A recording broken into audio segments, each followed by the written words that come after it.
is really the king.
Off to see the giant footprint, which is close to a little town called Amsterdam, close to the Swaziland border.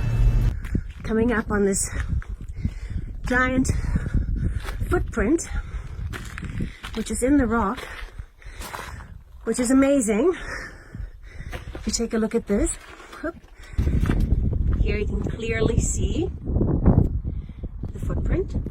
So, what is biogeology? It's a paradigm-shattering revelation, and everything that we know about geology and the layers of strata and the timeline of when things happened, all of that has to be revisited and revamped because it's based on erroneous thinking. This is an open source investigation. You need people to participate by comparing more results and conclusions, because it's always good to question what you've been told, especially now. Thanks to all the people sharing on the internet and social media, we can see far too many correlations to just keep dismissing them as coincidences. My theory is that when you find iron ore, and especially when it's attached to limestone, that what we're looking at is the red blood that is rich in hemoglobin, which contains iron. As opposed to the venous blood, which is the purple blood, which doesn't have the same quantity of iron in it. And so you can see, the underside of that. This has a very fleshy look to it. Wow. Take a look at this trabecular bone and compare that to this. This is rock that's found on the top of the mountain. This is a real good example of the Swiss cheese trabecular bone. See multiple channels, and here there's both iron ore and the reddish earth that's coming out. Now some people might think that the earth has been packed in there because of flooding, but I've shown in other videos that there are larger rocks, which we'll look at one in a moment, that chunks of the rocks have broken off, exposing channels inside the rock with the reddish earth oozing out of the channel. Yeah. So that kind of debunks that explanation. But this has been fractured or broken, and so has this. But on the other side, you see these micro blood vessels. So as the tissue has been broken, then the iron ore accumulates. And if you look down in here, you can see all of these smooth, curved passages, and there's channels, and those channels become smaller channels. You can see the remains of the reddish earth that's all the way up here. The iron ore is caked throughout the channels. Okay, but if we look over here, we've got a block that's about 3 foot. And then you have this massive hole here filled with, guess what, reddish earth, right? Isn't that strange? And you'd expect that red earth would be at the bottom. If it was from, rainfall, then it would go to the lowest point, but the point that it's packed up to the top suggests that it was in there before Right. The weathering. And again, here you see these little lines that are like micro blood vessels, which you find in bone. In cortical bone, you're going to have a thick, compact bone with occasional channels going through it, and that's what you're seeing. And then here, if you look down, you can see there's a big channel here.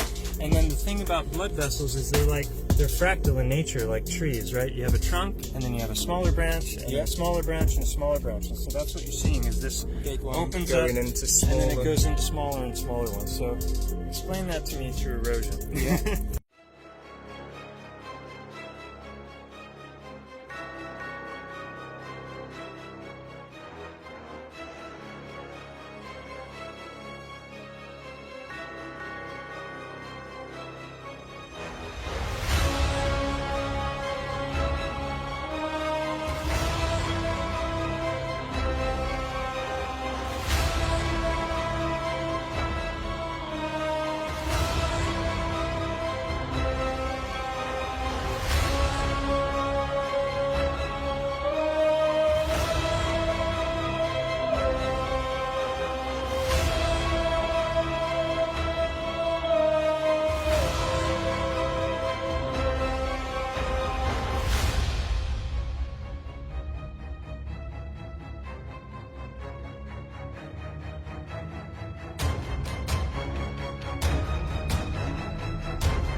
The Hebrew Bible has many enigmatic passages and descriptions of monstrous and supernatural beings.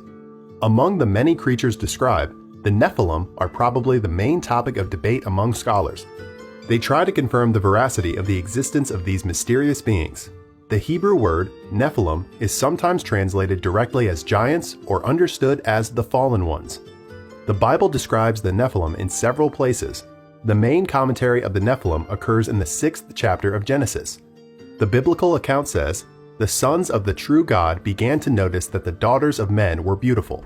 These sons of God were spirit creatures or angels who rebelled against God when they abandoned their abode in heaven.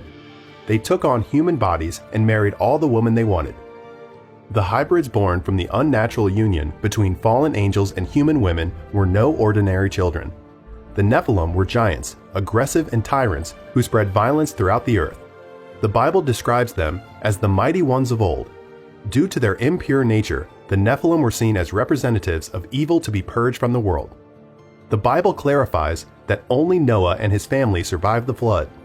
In fact, a significant purpose for the flood would be to destroy the Nephilim and their descendants, so that their DNA would not corrupt the lineage of Christ and the rest of the human race, making them irredeemable. However, there is another Bible passage about the existence of the Nephilim after the flood.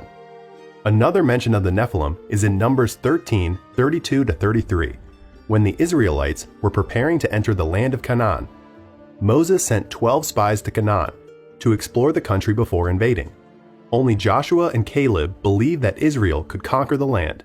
Upon returning from their mission, they described what they saw. "The land we have explored devours those who live in it. All the people we meet there are huge. We saw the Nephilim. We looked like grasshoppers in their eyes."